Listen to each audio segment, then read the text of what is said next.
optimize. You can, of course, do a lot of stuff. You learn from it, and of course you gain insight, and those insights will help you progress, of course. So, and then there's one thing as well I will mention here. It's about data forensics. I don't know if you are familiar with this, but it's very simple. For example, when there is a digital crime that we call, for example, somebody hacked your system, then you try to find out what happened. So you have that.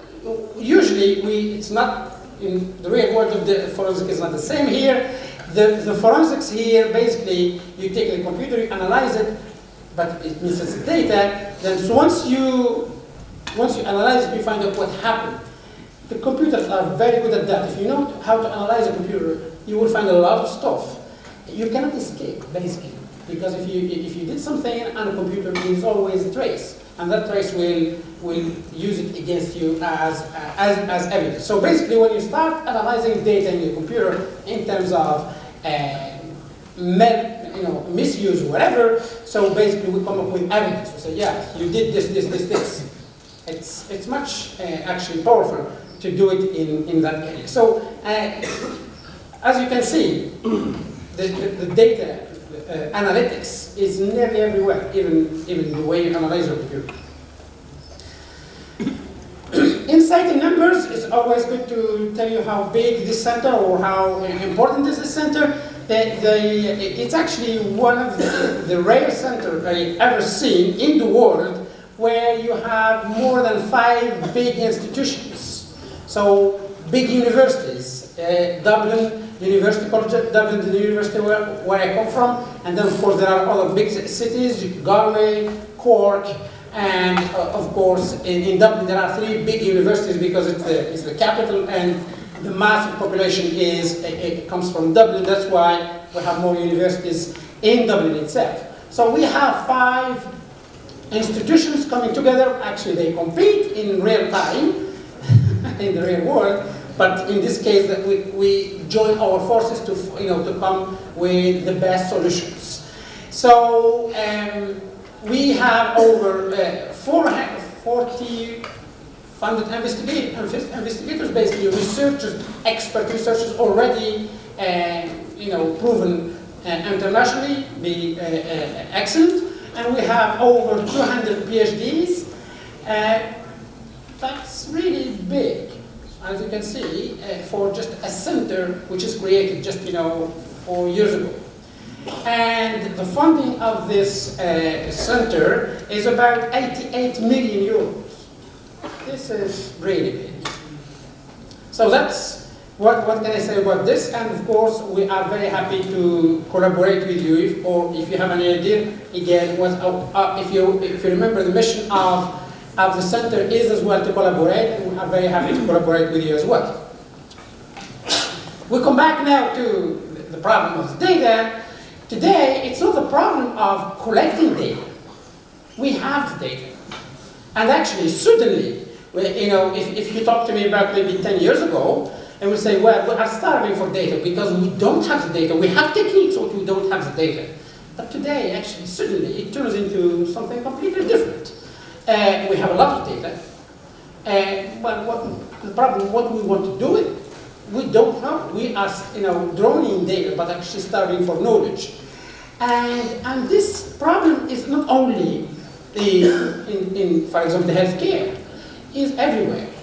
We collect a huge amount of data because of the advances in technologies. Memory are cheap, memory is cheap. The processors are very, very powerful, and we have sensors everywhere. So the digital data is there. And even the smartest phone you can get today, you have about maybe 16 gigabytes. Imagine 16 gigabytes of memory. How much you can store in that? Even forensically, if I want to analyze your phone, it will not take me just a few seconds. Take me a few months if I do it in a traditional way.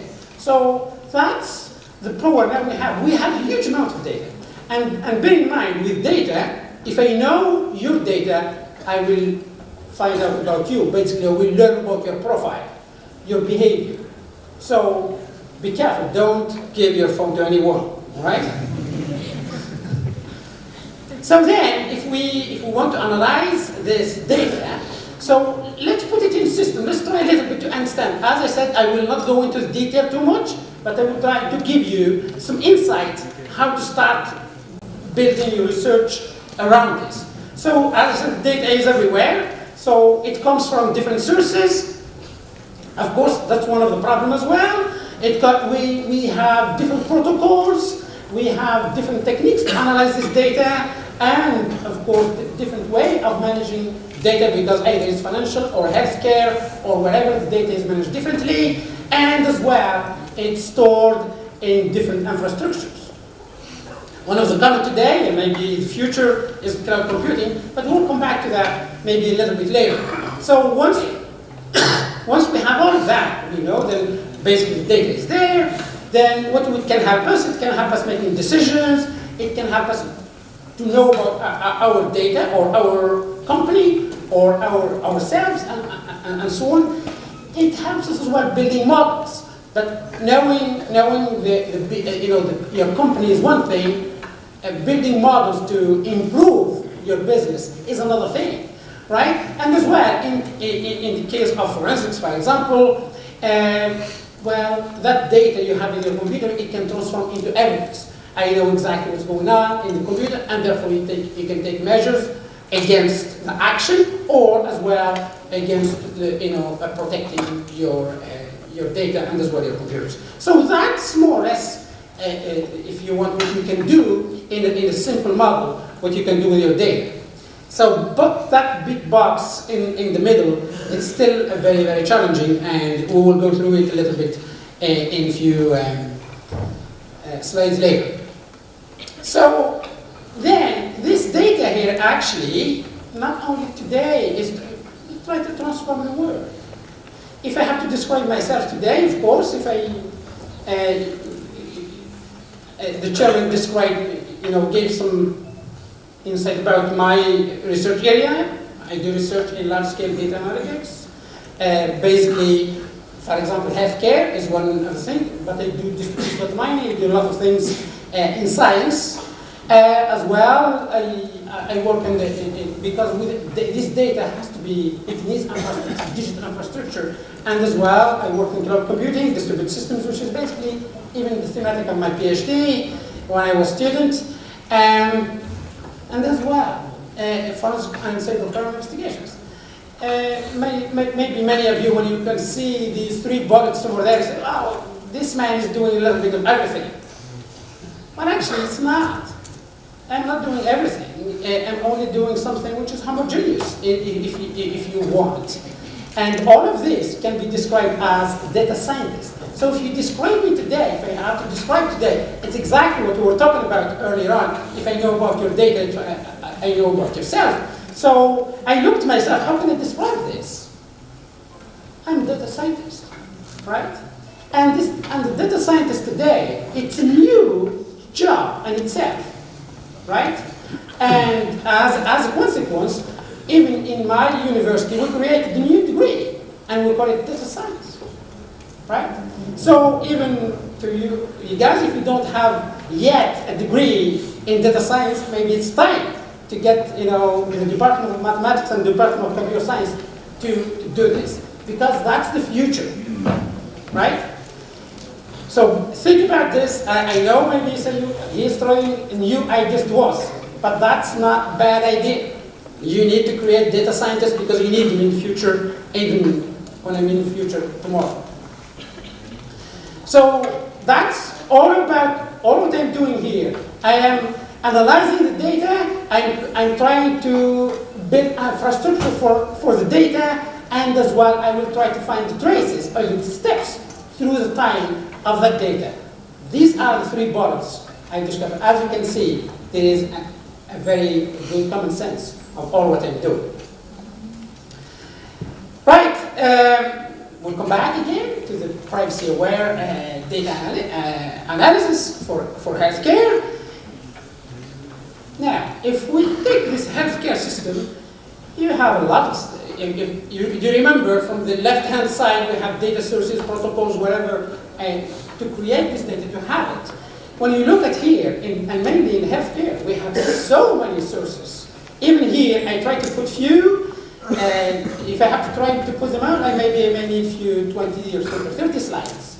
So just to give you the variety, from your blood pressure to your heart rate to the analysis to the visits to your doctor, etc. As you can see, the sources are very, very heterogeneous. So, but the idea here, what can I do with that? Because, and even I have access to it? So that's, and of course, is it really private enough? So then the challenges here is, when I see all of these resources and also amounts of data, so then the three challenges, the research challenges come into my mind. One of them is to develop a new techniques for data analysis, just for this, healthcare data, because it's heterogeneous. It's nearly coming from everywhere. And then, of course, we need to build new measures.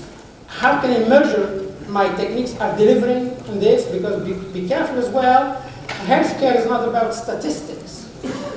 Because if I say 99.99% of chances you succeed the operation, that's okay. That's maybe good.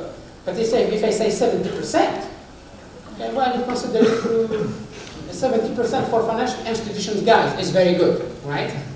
But not for healthcare. So we have to make sure when we build measures, we reflect that properly and as well accurately. And the other thing, we need to unlock the knowledge and value coming from your healthcare data, your personal data, and as well use it for science. Because today we have a lot of ethics. The ethics, stop us a lot doing research properly in healthcare, and as well the privacy issue and so on and so forth. So today, if you ask me which sector is really more reluctant to change in terms of accepting the new technologies, is healthcare. Healthcare still run at the old days, maybe in 1800. So, and then of course, one of the golden rule everywhere, it's the feedback. So when you learn from something, you need the feedback in order to see whether you are doing well or you are doing not well, and therefore in order to improve. So these are the research challenges, and of course we try to tackle them in insight. And I will give you some examples later on how these challenges, even how the research is done in this area. So that's the data from itself. Now, if I want to analyze it, I'm sure for people who have already studied, some data mining or data analysis process, it's in front of you. It's very simple. You collect the data here at the bottom there, right? You collect it, and as you can see, it's heterogeneous. Then it means a lot of work you have to do. It means you have to clean it. You have to integrate it, you have to remove noise, and so on and so forth. Once you finish with that, we create what we call data warehouse, right? Then, based on the question you want to answer, you select the data of interest, and then you apply, a technique, the analysis techniques, either it's mining or correlation, and whatever you want to find in your data. And then, of course, wherever you get the we call them patterns or models, then you validate them. When you validate them, they become knowledge, right? And that process is not linear, as you can see here. Unfortunately, anytime you have to, if you are not happy here, you have to come back. Maybe you change the technique of the mining technique, or your data is not correctly selected, or even your data still have a lot of noises, then you have to clean it because your technique is very sensitive to certain parameters of your data and so on and so forth. So, and you may need to transform it again. So this process here is not just one shot. It's an iterative process. It's tedious. Now, that's what we learned maybe even in the 1990s. This process is old enough and it's in textbooks. What's new for this process is the problem of big data. When we have a lot of data, well, this process is challenged a lot. So when you add for example, the variety of the data coming from different sites, the velocity at the rate the data is coming to, the volume, and so on. So that process is challenged, and mainly at the data warehouse. If you want, for example, to mine the web, that's nearly impossible to build a data warehouse. So what we do, that's why we have a bypass here. Well, it's not a data warehouse. Maybe we have to do something else because we cannot store the whole web in one data warehouse. That's the point. So I will not transform this into, of course, a data mining course, just to give you the challenges. So it means the challenges we have to deal with the 4 V's. And healthcare is not an exception to this, right? So we will take the healthcare data, but we go through this process. And we will see that's not as easy as you may think in every of these steps. Take an example. This woman here, she has a problem with her knee. Of course, she had an operation, and then of course you have to bring her to the normal life by trying to give her some orthopedic exercises, in order to exercise the knee and of course to heal properly. So we know this operation, they take a lot of time. If you have to go to see your physiotherapist every day, it's expensive. And as well, it's expensive for your pocket, for the pocket of exchequer, and as well for your time, because you have to go, you need a taxi, whatever, and so on and so forth. But that's not okay, that's good, so maybe you can do it at home. Or even if you do it in your physiotherapy, you have to make sure that it's done properly. So collecting the data from this, for example, it's not just as simple. Imagine if you don't have the will to do it, and you are not doing it properly, you might not, of course you will not heal, and you have to spend a lot of money. So when you try to collect your data, be motivated. Make sure you are actually convinced what you are doing. So that's another thing. You have to make sure, even in the company, wherever the company you are working, wherever the government sector, department you are working, the conviction and the motivation is important, right? And that's the point I want to make here. And in addition to that, if you are not expert in the area, don't expect the magic of data analytics will help you. You need some expertise if you are either in healthcare or in financial sector or wherever the system you are working on. And that's the point I want to make here. So collect data. Make sure you have some knowledge how to collect it, at least in the area. And as well, make sure that you are motivated enough to collect very good data, because quality data means quality results. Low quality data means low quality results. So it means collecting data is not simple as we may think. So I give you an example as well. This is one example. We started working it and we get very bad results, because of the lack of motivation, because of the lack of knowledge. And the other one, I will give you an example where we failed in the first attempt, of course, and then we made it afterwards. For example, we start analyzing data, and we were told that you have very good data. Okay, I can only believe you. I start analyzing the signal. And in this case, with the same patient, okay? I start collecting, and I say, oh yeah, I was convinced enough because I saw, a few very, very nice patterns. And as well, I put very nice figures on the top. But actually, when I start predicting what will happen with the patients I haven't seen, I have problems. Yeah, I have problems. Well, why I couldn't? I have all my patterns built on top, as you can see, but with a new patient, I couldn't predict what would be the behavior of that patient. Then I realized, after analyzing deeply, that actually some behaviors, they were not known. Or in other words, the data that was given to me, it's not complete. If the data is not complete, then of course they will be in trouble. And that's exactly what happened here. So then when you collect data, make sure it's complete. And that's another thing, because else you will be in this case, as we call underfitting. Whatever the technique you apply, it will not be enough. Because if your system, if for example a child doesn't learn something, he or she will never learn it. Because he or she was never exposed to it. And that's exactly the same thing here. So let's come back now to the thing. So it means the data gathering, we have to put some intelligence on it.